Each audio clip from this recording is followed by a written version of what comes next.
இந்த வீடியோவில் நம்ம என்ன பார்க்க போறோம்னா ரிஷபராசிக்காரர்களுக்கு ஜூலை 2026 எத்தகைய ஒரு மாதமாக பலாபலன்கள் நிறைந்த ஒரு மாதமாக இருக்க போகுதுங்கிறத சயின்டிபிக் வேதிக் அஸ்ட்ராலஜி முறையில் எந்த விஷயத்தையும் மிகைப்படுத்தாமல் பரிகாரங்கள் அது மாதிரி விஷயத்துக்கெல்லாம் போகாமல் எது மாற இடத்தில் ராசிக்கு எந்த மாற டிகிரியில் எந்த கிரகம் இருந்தால் எது மாற ஒரு பொது பலன் பொது தாக்குதல் இந்த ஒளி தத்துவ பிரகாரம் எந்த மாதிரி ஒரு தாக்கம் வந்து ரிஷபராசிக்காரருக்கு கொடுக்கும். ஃபார் எக்ஸாம்பிள் பாருங்க, ஆண்டு கிரகம் என்று சொல்லப்படுகிற சனி 11ஆம் இடத்துல நீடித்திருக்கிறார், குரு 3ஆம் இடத்துக்கு வந்து விட்டார், ராகு வந்து 10ஆம் இடத்துல இருக்கிறார், கேது 4ஆம் இடத்துல இருக்கார். இந்த ஆண்டு கிரகத்தின் சஞ்சாரம் எந்த தாக்குதலை எது மாதிரி ஒரு அமைப்பை எந்த மாதிரி ஒரு தாக்கத்தை ரிஷபராசிக்காரர் கொடுக்குதுன்னா, இதுவரை குருவால் பார்க்கப்பட்ட ராகு இப்ப குருவால் பார்க்கப்படாத ராகுவாக 10ஆம் இடத்துல நீடித்திருக்கிறார் ரிஷபராசிக்கு. ஸோ வேலையில நம்ம கொஞ்சம் பிரச்சனைகள் வரும்.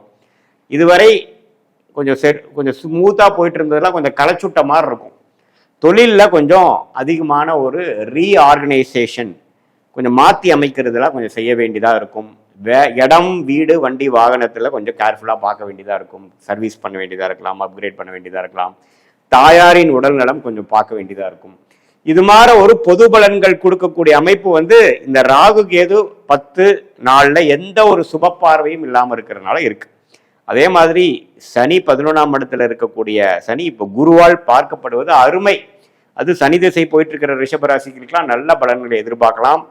இன்னுமே வரக்கூடிய லாபங்கள் அதிகமாக வரும். வேலை பளு அதிகமாக இருந்தாலும் லாபத்துக்கு குறையில்லாமல் இருக்கும். வேலையில வந்து நல்ல ஒரு ப்ரொக்ரெசிவான அமைப்புகள் இருக்கும். மாணவர்களும் நல்லா படிக்கக்கூடிய அமைப்பு அதெல்லாம் கொஞ்சம் கொடுக்கும். அதே மாதிரி குரு 3ஆம் இடத்துல வந்து 7ஆம் இடம் என்று சொல்லப்படுகிற மனைவி ஸ்தானம், கணவர் ஸ்தானம், குடும்பஸ்தானம், அந்த பங்குதாரர் நம்ம அன்றாட வாழ்க்கையில மீட் பண்ணக்கூடியவர்களை பார்க்கக்கூடிய அந்த பாவமாகிய 7ஆம் பாவத்தை குரு பார்ப்பதனால நல்லாவே நிறைய அசோசியேஷன், இப்போ நிறைய வந்து இந்த பிஸ்னஸ்ல இருக்கிறவங்களுக்கு நிறைய கான்ட்ராக்ட்ஸ், நிறைய ப்ராஜெக்ட்ஸ் கிடைக்கிறது, வியாபாரம் பெறுகிறது, வேலையில் இருக்கிறவங்க மார்க்கெட்டிங்கில் இருக்கிறவங்களுக்கு நிறைய கஸ்டமர்ஸ் பார்க்கறது, சோஷியல் லைஃப் அதிகமாக இம்ப்ரூவ் ஆகிற மாதிரி நிறைய கான்டாக்ட்ஸ் இன்க்ரீஸ் ஆகிற மாதிரிலாம் அமைப்புகள் கொடுக்கும். ஸோ இதெல்லாமே கொஞ்சம் நல்ல விஷயம்தான். இது மாதிரி கணவர் மனைவிக்கெல்லாம் கொஞ்சம் கருத்து வேறுபாடு இருக்கிறவங்களுக்குலாம் குருவின் பார்வை கொஞ்சம் நிவர்த்தியாக இருக்கும். பட் என்னதான் இருந்தாலும் ராசிக்குள்ள மாதம் முழுவதும் செவ்வாய் இருக்கிறார். ஸோ உங்களோட ரிஷபராசிக்குள்ளேயே செவ்வாய் இருக்கிறது பார்த்தீங்கன்னா கொஞ்சம் கோபதாபங்களையும் எமோஷ்னலான சில விஷயத்தையும் கொடுக்கக்கூடிய அமைப்பு இருக்கு. ஸோ அதனால கொஞ்சம் அமைதி காக்க வேண்டும். வேகம் பெருசா விவேகம் பெருசா அப்படின்னு பார்த்தீங்கன்னா விவேகமா இருக்கிறது தான் பெருசு. காரியம் பெருசா வீரியம் பெருசுன்னு பார்த்தீங்கன்னா காரியம் தான் பெருசு, வீரியம் பெருசுங்கிறதே மறந்துவிடக்கூடாது.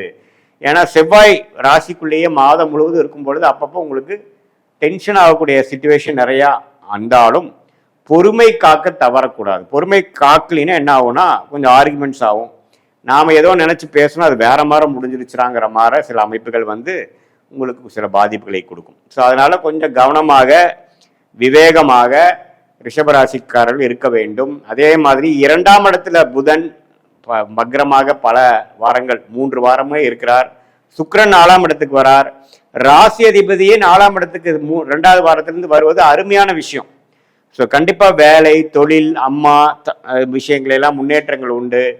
தாயார் மூலமா வரக்கூடிய சொத்து, இடம் வாங்குறது, வீடு கட்டுறது, வீடு கட்டி புனியாச்சனை பண்றது, இது மாதிரிலாம் நல்ல அமைப்பை கொடுக்கக்கூடிய ஒரு புது வீட்டில் போய் நம்ம குடியேறுறதுங்கிறதெல்லாம் ரிஷபராசிக்காரர்களுக்கு நல்ல அமைப்பை கொடுக்கக்கூடிய ஒரு மாதமாக இந்த ஜூலை 2026 கண்டிப்பாக கொடுக்குது.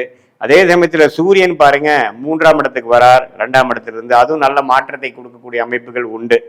ஸோ ஏதோ ஒரு இடம் வாங்கினதை விற்கிற மாதிரி அமைப்பு, அது மூலமாக காசு தீட்டி சில பிரச்சனைகளை சால்வ் பண்ணிக்கிறது, பிஸ்னஸை வளர்க்குறது, அதே மாதிரி பிஸ்னஸ் வேலையில் சில சீர்திருத்தங்களை செய்ய வேண்டிய அமைப்பு, சில பிஸ்னஸை விடுறது, சிலதை இன்க்ரீஸ் பண்ணுறது, சில ப்ராடக்ட்ஸை விடுறது, சில ப்ராடக்ட்ஸை இன்க்ரீஸ் பண்ணுறது, அது மாதிரி விஷயங்கள். மல்டிபிள் பிஸ்னஸ் பண்ணுறவங்களுக்குலாம் பார்த்தீங்கன்னா ஏதோ ஒரு பிஸ்னஸ் நல்லா வர பிஸ்னஸை மட்டும் கான்சன்ட்ரேட் பண்ணி வராத பிஸ்னஸை கொஞ்சம் குறைக்கிறது, அது மாதிரி பல விஷயங்களை கொடுக்கக்கூடிய அமைப்புகள் நீங்கள் முடிவெடுக்க வேண்டிய அமைப்புகள்லாம் வருது. ஸோ எப்பவுமே வந்து அந்த குரு 3ஆம் இடத்துல இருந்து 7, 9, 11 பார்க்கும் பொழுது லாபம் பெறுவதற்காகவும் அடுத்த லெவல் நம்ம முன்னேறுவதற்காகவும் சில முயற்சிகளை எடுக்கக்கூடிய அமைப்புகள் கண்டிப்பாக இருக்கு. அதுல வந்து இந்த ஜூலை மாதம் வந்து நெக்ஸ்ட் வரக்கூடிய காலகட்டத்துக்கு வேணுங்கிற ஒரு அடித்தளத்தை கொடுக்கக்கூடிய ஒரு மாதமாக, அது வேலையில் இருக்கிறவங்களா இருந்தாலும் சரி, தொழில் பண்றவங்களா இருந்தாலும் சரி, படிக்கிற மாணவர்களாக இருந்தாலும் சரி, அதிக முயற்சிகள் எடுத்து அவங்க என்ன எய்ம் பண்ணாங்களோ அதை அடைவதற்காக பெரிய ஒரு முயற்சியும் உழைப்பும் போடக்கூடிய ஒரு அற்புதமான ஒரு மாதமாக இந்த ஜூலை மாதம் இருக்குங்க. ஏன்னா ராசி அதிபதி வந்து 4ஆம் இடத்துக்கு 2வது வாரத்திலே வந்துடுறார். 3ஆம் இடம் அதிகமான குரு புதன் அப்படிங்கிற மாதிரி ஒரு அமைப்புகள்லாம் வந்து சேர்ந்து ஒரு சுபத்துவமாக இருக்கும் பொழுது நல்ல ஒரு அமைப்பு இருக்குது. முயற்சிகள் அதிகமாக இருக்கும். சில விஷயங்கள்லாம் டக்குன்னு நடந்து முடிகிற அமைப்புகள் இருக்குது. வரவேண்டிய பணம் வரக்கூடிய அமைப்புகள், படிப்பு, இந்த technical, IT, software, social media அதிலெல்லாம் இருக்கிறவங்களுக்குலாம் நல்ல முன்னேற்றங்கள், அது மாதிரி விஷயங்கள்லாம் கண்டிப்பாக இருக்குது. பட் செவ்வாய் ராசிக்குள்ளே இருக்கிறதுனால இந்த கணவராக இருந்தால் மனைவி, மனைவியாக இருந்தால் கணவருக்குள்ள, அந்த குடும்பத்துக்குள்ளே வந்து பேசுறதுல எல்லாம் கொஞ்சம் கேர்ஃபுல்லாக இருக்கணும். பங்குதாரர்கள் அதிகமாக இருக்கக்கூடிய நிறுவனத்தாரெல்லாம் வந்து ஓரளவுக்கு பொறுமையாக இருந்து தான் நம்மளுடைய காரியத்தை சாதிக்குமே உடைய, நம்ம அவுட் ஸ்போக்கனாக இருக்கிறோங்கிற மாதிரி பேசினோம்னா அது கருத்து வேறுபாடுகளில் போய் முடியக்கூடிய அமைப்புகள்லாம் உண்டு. மற்றபடி சனி 11ஆம் இடத்தில் நீடித்திருக்கிறது. அதிக லாபத்தை கொடுக்கக்கூடிய அமைப்பு, லைஃப் ஸ்மூத்தாக போகக்கூடிய அமைப்பு, பாசிட்டிவாக போகக்கூடிய அமைப்புலாம் வந்து ஒன்றுமே மெயின்டைன் ஆகக்கூடிய அமைப்புகளாக இருக்கிறது. ஸோ இதுதான் பொதுவான ஒரு பலனாக ஆண்டு கிரகத்தின் சஞ்சாரமும் மாத கிரகத்தின் சஞ்சாரமும் ஜூலை மாதம் 2026 ரிஷபராசிக்காரர்கள் இருந்தாலும் இது பொதுவான பலன் என்பதை மறந்துவிடக்கூடாது. உங்களுடைய பிறந்த தேதி, பிறந்த நேரம், பிறந்த ஊரை வைத்து நாம் ஒரு அஸ்ட்ராலஜிக்கல் அப்பாயின்மெண்ட்ல பார்க்கும் பொழுது உங்களுடைய லக்னம் என்ன, நீங்க வந்து ரிஷபராசியில ரோகிணி நட்சத்திரமா, மிருகஷிர நட்சத்திரமா, கிருத்திகை நட்சத்திரமா, இப்ப என்ன தசாபுக்திகள் போயிட்டு இருக்கு, தசநாதன் புக்திநாதன் உங்க ஜாதகத்துல எப்படி இருக்கார், யோகமான திசை போயிட்டு இருக்கா, அது எப்போ அடுத்த வரக்கூடிய நல்ல ஒரு டைம் எப்போ வருது, எல்லாம் இப்ப பேசின அந்த கோச்சாரத்தையும் சேர்த்து வைத்து பார்க்கும் பொழுது உண்மையே துல்லியமான பலன்கள் சயின்டிபிக் வேதிக் அஸ்ட்ராலஜி முறையில டிகிரி அடிப்படையில பார்த்து எதையும் மிகைப்படுத்தாமல் நெக்ஸ்ட் வரக்கூடிய ஷார்ட் டேர்ம் ஒரு 2 to 4 months எப்படி இருக்கு, அடுத்த வரக்கூடிய லாங் டேர்ம் எப்படி இருக்கு, எது மாற வாழ்க்கை பயணங்கள் நமக்காக காத்திருக்கிறது, எந்த விஷயங்கள் நமக்கு நடக்கிற மாதிரி இருக்கு, எந்த மாதிரி விஷயங்கள் நம்மளோட கர்மால வரல,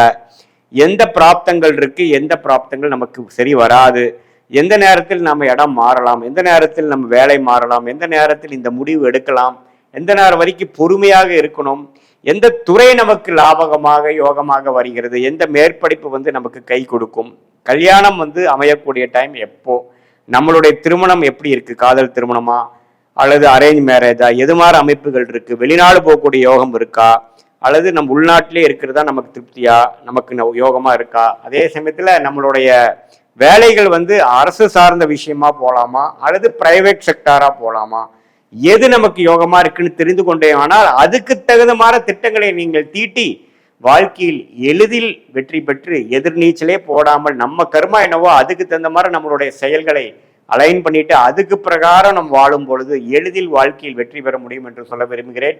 மீண்டும் மற்றொரு காணொளியில் சந்திப்போம். நன்றி, வணக்கம்.